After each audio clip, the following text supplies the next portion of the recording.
Chapter का आगे का पार्ट है आपका होम्योस्टेसिस, जो आपके सिलेबस में दिया हुआ है। तो स्टूडेंट होम्योस्टेसिस का मतलब क्या होता है? होम्योस्टेसिस होता है जो होता है बेसिक लाइफ प्रोसेस। ये जो होम्योस्टेसिस होता है ये दो वर्ड से मिलकर बना हुआ होता है। फर्स्ट है होम्यो एंड सेकेंड है स्टेसिस। होम्यो का मतलब होता है द सेम एंड स्टेसिस का मतलब होता है स्टैंडिंग। इसका मतलब क्या होता है? Staying the same. It means ये क्या होता है? एक डायनामिक इक्विलिब्रियम होता है। मीन्स होम्योस्टेसिस बॉडी का एक ऐसा डायनामिक इक्विलिब्रियम होता है। Dynamic equilibrium means same. ऐसा डायनामिक इक्विलिब्रियम होता है जो क्या करता है? बॉडी के इंटरनल एनवायरनमेंट को एकदम कांस्टेंट रखता है और वो बॉडी का इंटरनल एनवायरनमेंट एकदम कॉन्स्टेंटली अपना वर्क करते रहता है और वो बॉडी के एक्सटर्नल एनवायरनमेंट से अफेक्ट नहीं होता।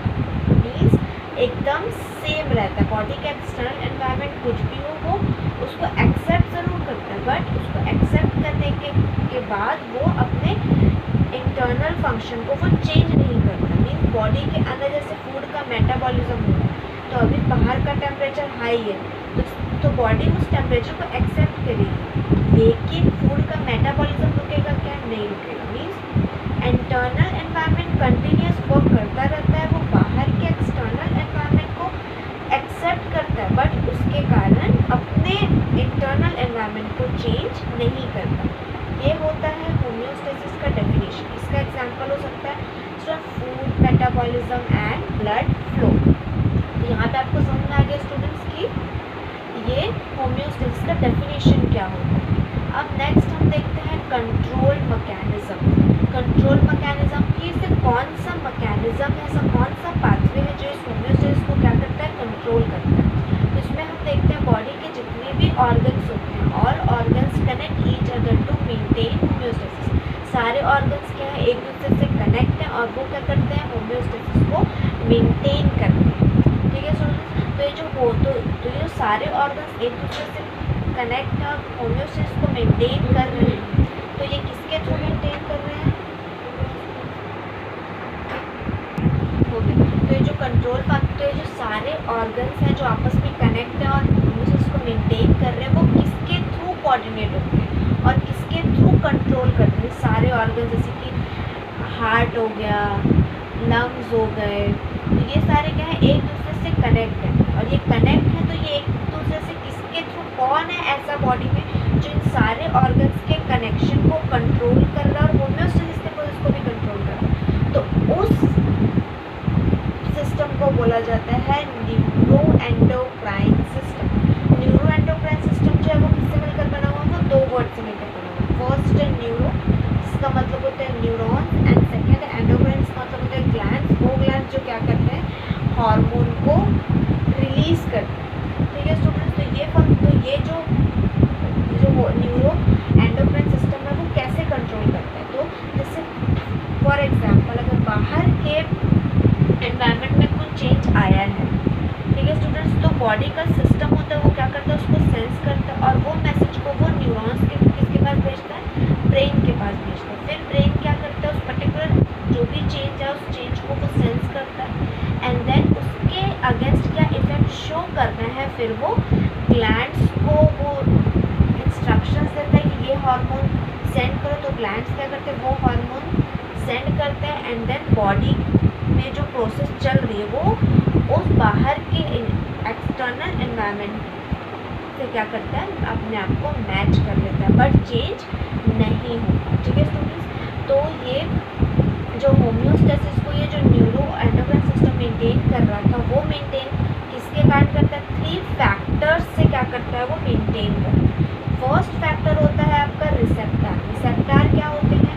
रिसेप्टर सेल में प्रेजेंट, सेल वॉल में प्रेजेंट प्रोटीन्स होते हैं। सेल वॉल जो होती है सेल मेम्ब्रेन में प्रेजेंट क्या होते हैं?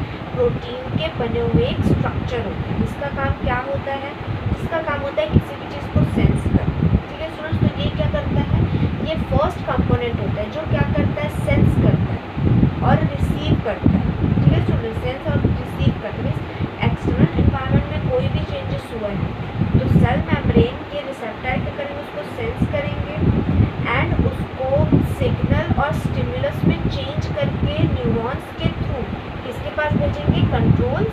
के पास भेजेंगे। ये होता है सेकंड फैक्टर। अब कंट्रोल सेंटर मीन्स क्या होता है, ब्रेन।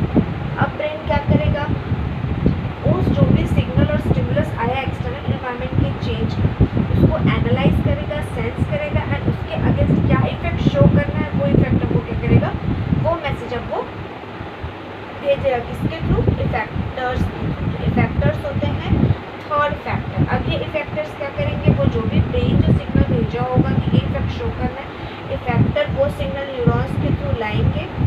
अब ये ब्रेन जिस भी बॉडी पार्ट को या जिस भी ग्लैंड को स्टिमुलेट करने के लिए बोल रहा है एंड उसके थ्रू हार्मोन्स रिलीज करने को बोल रहा है, ये जो इफेक्टर वाले जो न्यूरॉन्स होंगे ये उस सिग्नल को पर्टिकुलर उस ग्लैंड के पास लेकर जाएंगे, उसको स्टिमुलेट करेंगे एंड वहाँ से फिर क्या होगा, हार्मोन्स रिलीज होंगे। तो ये प्रोसेस कंटिन्यू होगी। ठीक है, तो यहाँ हमारा कंप्लीट होता है स्टूडेंट्स फैक्टर्स। तो स्टूडेंट्स अब हम आते हैं किस पे, अब हम यहाँ पे आते हैं जो होम्योस्टेसिस होता है वो कैसे बॉडी के जो बॉडी का जो मैकेनिज्म होता है उसको कैसे क्या करता है, कंट्रोल करता है। तो मेनली स्टूडेंट्स जो होम्योस्टेसिस होता है वो दो फीडबैक मैकेनिज्म का प्रोसेस करता है, जिसके कारण वो बॉडी में बॉडी के इंटरनल एनवायरनमेंट को एक्सटर्नल एनवायरनमेंट से क्या करता है, कोऑर्डिनेट बैठा के रखता है। तो वो दो क्या होते हैं, एक होता है पॉजिटिव फीडबैक मैकेनिज्म फर्स्ट और सेकंड होता है नेगेटिव फीडबैक मैकेनिज्म। तो स्टूडेंट्स मेनली जो बॉडी परफॉर्म करती है बॉडी के इंटरनल एनवायरनमेंट को एक्सटर्नल एनवायरनमेंट से सेम रखने का, तो वो होता है नेगेटिव फीडबैक मैकेनिज्म। बॉडी में जो मोस्ट ऑफ द प्रोसेस होते हैं, मोस्ट ऑफ द फंक्शंस होते हैं, मोस्ट ऑफ द मैकेनिज्म्स होते हैं, वो मेनली किससे कंट्रोल होते हैं, नेगेटिव फीडबैक मैकेनिज्म। और नेगेटिव फीडबैक मैकेनिज्म का मतलब क्या होता है, ये क्या करता है, reduce the intensity of the original stimulus. Means ये क्या करता है, जो ओरिजिनल स्टिमुलस है मीन्स जितने ओरिजिनल स्टिमुलस पे जितना स्टिमुलेशन ज़रूरी है एक पर्टिकुलर ऑर्गन को अपना नॉर्मल फंक्शन परफॉर्म करने के लिए, उस ऑर्गन को उतना ही क्या मिलता है, स्टिमुलस मिलता है। फॉर एग्जांपल मान लो स्टूडेंट्स ये हार्ट है, ठीक है। अब हार्ट में क्या करना है, हार्ट को पंप करने के लिए एक पर्टिकुलर एक कांस्टेंट अमाउंट ऑफ क्या चाहिए, स्टिमुलस चाहिए। उतना अगर स्टिमुलस उसको मिल रहा है, उसके बाद अगर उससे ज़्यादा मिलने लगेगा तो फिर ये हार्ट क्या करेगा, इसके रिसेप्टर्स सेंस करेंगे उस चीज़ को एंड देन ब्रेन को सिग्नल भेजेंगे एंड देन ब्रेन क्या करेगा, इफेक्टर्स मीन्स न्यूरॉन्स के थ्रू और हार्मोन्स के थ्रू वो सिग्नल किसके पास भेजेगा, हार्ट के पास भेजेगा कि इससे ज़्यादा स्टिमुलस कॉज नहीं करना है। तो जो भी हार्मोन्स ये जो हार्ट को स्टिमुलेट कर रहा है जिसके कारण क्या था और ज़्यादा क्या होने लग जा रहा था, और ज़्यादा बीट करने लग जा रहा था, पंप करने लग जा रहा था, तो वो चीज़ को वो क्या कर देगा, कम कर देगा। मीन्स ये क्या कर रहा है, ओरिजिनल जो भी स्टिमुलस है उसको क्या कर रहा है, मेंटेन कर रहा है। अगर ओरिजिनल स्टिमुलेट, उस स्टिमुलेट को तो नहीं पता है कि मेरे को कितना रहना है कितना नहीं रहना है, तो वो क्या होगा, वो स्टिमुलस हो रहा है मतलब होते जाएगा बढ़ते जाएगा। तो वही होम्योस्टेसिस क्या करते हैं, बॉडी के ऑर्गन्स क्या करते हैं, उस पर्टिकुलर स्टिमुलस को क्या करते हैं, कंट्रोल करते हैं। अगर वो स्टिमुलस बढ़ रहा है तो यही हार्ट क्या करेगा, ब्रेन को सिग्नल भेजेगा एंड ब्रेन क्या करेगा, वो जो स्टिमुलस बढ़ रहा है उसको क्या करेगा, रिड्यूस करेगा और उसकी एक्टिविटी को शट डाउन करेगा। तो ये हो गया नेगेटिव फीडबैक मैकेनिज्म जो most of the body perform करती है। तो मोस्ट ऑफ द बॉडी के मैकेनिज्म जो होते हैं वो नेगेटिव फीडबैक मैकेनिज्म पे काम करती है। उसके बाद एक होता है पॉजिटिव फीडबैक मैकेनिज्म। अब पॉजिटिव फीडबैक मैकेनिज्म क्या करेगा, जस्ट उसके अपोजिट वर्क करेगा। इसमें क्या होगा, जो भी बॉडी का जो ओरिजिनल स्टिमुलस है या ओरिजिनल वैल्यू है उसको क्या करेगा, ये और इंक्रीज कर देगा। मीन्स बॉडी को जब बहुत ज़्यादा ज़रूरत होगी किसी चीज़ को बहुत ज़्यादा बढ़ाने की, जैसे कि ब्लड क्लॉटिंग, ब्लड क्या हो रहा है, नॉर्मल फ्लो हो रहा है, ये ब्लड वेसल से यहाँ पे क्या हो रहा है, नॉर्मल ब्लड फ्लो हो रहा है।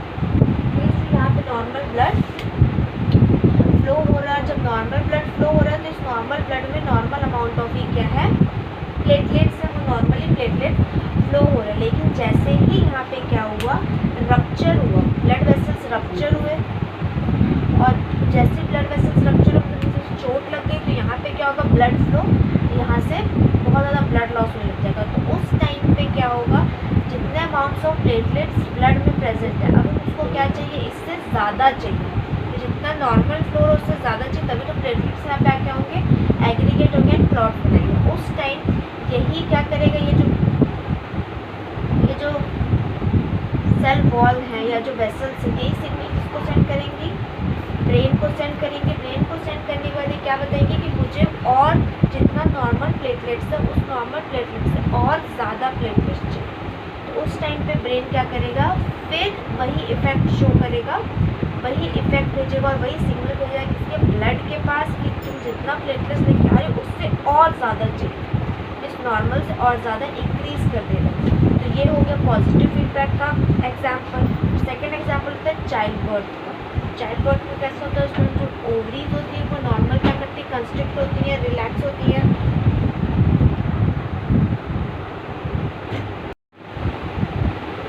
तो स्टूडेंट्स यूट्रस, चाइल्ड बर्थ में कैसे होता है, यूट्रस जो होता है वो यूट्रस क्या करता है, वो यूट्रस अपना नॉर्मल फंक्शन परफॉर्म करता है। हर मंथ में क्या होता है, वो कंस्ट्रिक्ट होता है, प्रोजेस्टेरॉन आता है उसके पास, प्रोजेस्टेरॉन आएगा, फिर प्रोजेस्टेरॉन क्या करेगा, इसको एक्टिवेट करेगा, स्टिमुलेट करेगा, अंदर को कंस्ट्रिक्ट रिलैक्स होके जो पीरियड, जो भी पीरियड में होता है, जो मेंस्ट्रुअल साइकिल होता है, जो ब्लड फ्लो होता है वो परफॉर्म होता है। बट चाइल्ड बर्थ में क्या होता है, अब चाइल्ड को यूट्रस से बाहर आना है, मीन्स यूट्रस से बाहर उसको आना है, उसको बर्थ करना है, तो उसके लिए क्या होगा, यूट्रस में कंस्ट्रक्शन और रिलैक्सेशन नॉर्मल के मुकाबले और ज़्यादा कंस्ट्रक्शन और रिलैक्सेशन चाहिए होगा। तो उस टाइम पे यूट्रस क्या करेगा, सेम यूट्रस ब्रेन को सिग्नल देगा एंड ब्रेन इफेक्ट शो करेगा और वो क्या इफेक्ट शो करेगा, वो क्या करेगा, ऑक्सीटोसिन हार्मोन रिलीज करेगा। वो ऑक्सीटोसिन हार्मोन क्या करेगा, इसका जो कंस्ट्रक्शन एंड रिलैक्सेशन है उसकी एक्टिविटी को नॉर्मल से और ज़्यादा इंक्रीज कर देगा। तो यहाँ पे कंप्लीट होता है students negative and positive feedback mechanism. यही दो मैकेनिज्म से क्या करता है, जो बॉडी होती है वो अपने होम्योस्टेसिस के लेवल को कंट्रोल करके रखती है। ठीक है स्टूडेंट्स,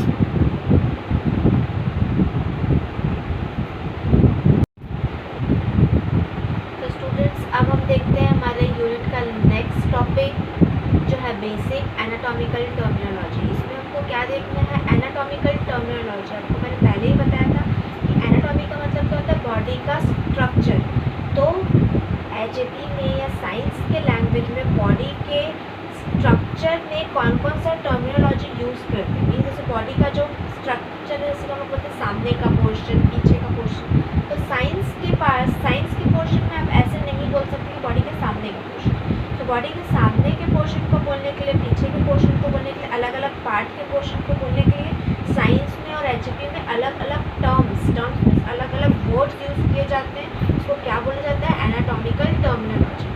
तो इसमें बेसिकली दो टाइप के ब्रॉड टर्मिनोलॉजीज होते हैं। इसको बोला जाता है डायरेक्शनल टर्मिनोलॉजीज और दूसरा होता है बॉडी कैविटीज़। तो स्टूडेंट्स फर्स्ट हम समझते हैं कि डायरेक्शनल टर्मिनोलॉजीज क्या होती हैं और बॉडी कैविटीज़ क्या होती हैं। तो डायरेक्शनल टर्मिनोलॉजी जिसमें हम बॉडी का डायरेक्शन बताते हैं, फॉर एग्जाम्पल ऊपर का पोर्शन, नीचे का पोर्शन, ये क्या होता है डायरेक्शनल। हम डायरेक्शन बता रहे हैं बॉडी का, जो किसमें आएगा, डायरेक्शनल टर्मिनोलॉजीज में। और बॉडी कैविटीज़, कैविटी का मतलब खाली जगह, तो बॉडी में जो जो खाली जगह होती है उस पोर्शन को क्या बोला जाता है वो पढ़ेंगे। तो फर्स्ट हम देखते हैं डायरेक्शनल टर्म। तो डायरेक्शनल टर्म में सबसे फर्स्ट जो टर्म्स होता है वो क्या होता है, सुपीरियर। सुपीरियर मीन्स क्या होता है, बॉडी के अपर पार्ट जो नियर टू द हेड का पोर्शन है, जो अपर पार्ट है उसको क्या बोलते हैं, सुपीरियर पोजिशन। नेक्स्ट है inferior. Inferior means lower part near to the leg, mean body का जो लोअर पार्ट होगा, जो लेग के पार्ट का पोर्शन होगा उसको क्या बोलेंगे, इंफीरियर पार्ट। नेक्स्ट है anterior. Anterior means front part of body, body का जो फ्रंट पार्ट होगा उसको क्या बोलेंगे, एंटीरियर पोजीशन।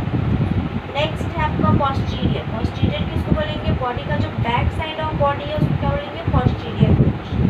स्पाइन, स्पाइन किसको बोलेंगे, जब हम फेस को अपर साइड ऑफ रूफ की तरफ देखते हैं, जब हेड को ऊपर करते हैं उस पोजीशन को बोलेंगे स्पाइन। नेक्स्ट है प्रॉन, जब हम फेस को नीचे की तरफ करते हैं, हेड को जब हम नीचे करते हैं उस पोजीशन को बोलते हैं प्रॉन। उसके बाद आता है स्टूडेंट मीडियल। मीडियल क्या होता है, बॉडी का जो मिड लाइन होता है उसको बोला जाता है मीडियल पोजीशन। तो यहाँ पे होता है आपका स्टूडेंट डायरेक्शनल टर्म कंप्लीट। अब नेक्स्ट है बॉडी कैविटीज़। बॉडी कैविटीज़ क्या होती है, बॉडी में अलग अलग जगह खाली स्पेस प्रेजेंट होता है, उसको क्या बोला जाता है, बॉडी कैविटीज़। तो फर्स्ट आता है आपका cranial cavity. Cranial cavity means जिसमें सेंट्रल नर्वस सिस्टम प्रेजेंट होता है, मीन्स हेड का स्पेस। मीन्स हेड में क्या होता है, स्पेस प्रेजेंट होता है जहाँ पे क्या होता है, ब्रेन होता है, उस पोर्शन को बोलेंगे क्रेनियल कैविटी। नेक्स्ट है थोरैसिक कैविटी। तो थोरैसिक कैविटी क्या होता है, चेस्ट के पोर्शन का स्पेस जहाँ पे लंग्स, ये डायफ्राम, ये सब प्रेजेंट होता है, उस कैविटी को, उस खाली जगह पे क्या बोलते हैं, थोरैसिक कैविटी। नेक्स्ट होता है एब्डोमिनल कैविटी। एब्डोमिनल कैविटी किस जगह को बोलते हैं, वो खाली जगह जहाँ पे एब्डोमिन के ऑर्गन्स प्रेजेंट होते हैं। एब्डोमिन के ऑर्गन में जिसमें जीआईटी के, डाइजेस्टिव सिस्टम के ऑर्गन्स, स्टमक, ये सब जहाँ प्रेजेंट होते हैं, उस खाली जगह को क्या बोला जाता है, एब्डोमिनल कैविटी। नेक्स्ट होता है पेल्विक कैविटी। पेल्विक कैविटी क्या होता है, एब्डोमिनल कैविटी के नीचे का पोर्शन जो लेग के पास होता है, जहाँ पे हमारे क्या प्रेजेंट होता है, जहाँ पे हमारा प्रेजेंट होता है रिप्रोडक्टिव ऑर्गन्स, उस खाली जगह को बोला जाता है पेल्विक कैविटी। नेक्स्ट आता है आपका वेंट्रल कैविटी। वेंट्रल कैविटी किसको बोलते हैं, वो सारी कैविटीज़, वो सारी खाली जगह जो बॉडी के एंटीरियर पोर्शन में, मीन्स फ्रंट पोर्शन में प्रेजेंट होती है, वो सारी कैविटीज़ को बोला जाता है वेंट्रल कैविटी। नेक्स्ट है डॉर्सल कैविटी। डॉर्सल कैविटी क्या होता है स्टूडेंट, डॉर्सल कैविटी मतलब वो सारी खाली जगह जो बॉडी के posterior portion, means back portion में प्रेजेंट होता है, तो उसको क्या बोला जाता है, डॉर्सल कैविटी। तो स्टूडेंट्स यहाँ पे हमारा कंप्लीट होता है यूनिट 1 का पार्ट 1। ठीक है स्टूडेंट्स।